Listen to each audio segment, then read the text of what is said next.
Hello to my sellers, it's Amanda, the Rhinestone Realtor. I'm sure you know who I am at this point, but you know what? I'm gonna say hello just in case.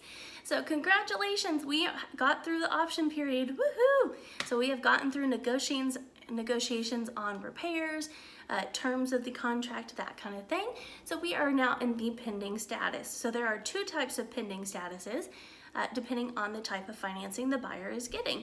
So if the buyer is using or getting a loan, then we are in the pending continue to show phase.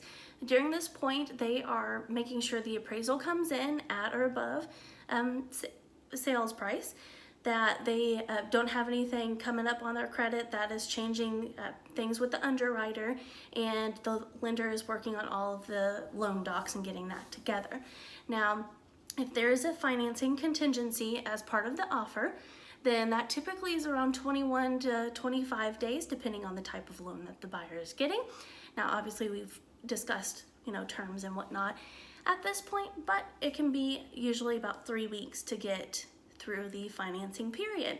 Now, once the financing is approved, the appraisal has come in, it looks good, we are in the pending stage. So during the pending stage, everything is good to go. There are no other contingencies on ways to get out of the contract, unless title can't be clear at this point. Now, if they're paying cash, you automatically jump from option period to pending status because you don't need the financing approval. Now, during the pending stage, this is when we're tying up loose ends. The title company is making sure title is clear. They are getting the attorneys to go over all of the loan docs to make sure those are ready. The loan docs are being put together. The closing docs are being put together. During this point, you as the seller, it is your job to go ahead and make sure that you've secured other housing for whenever you are closed and done with the property that you're selling.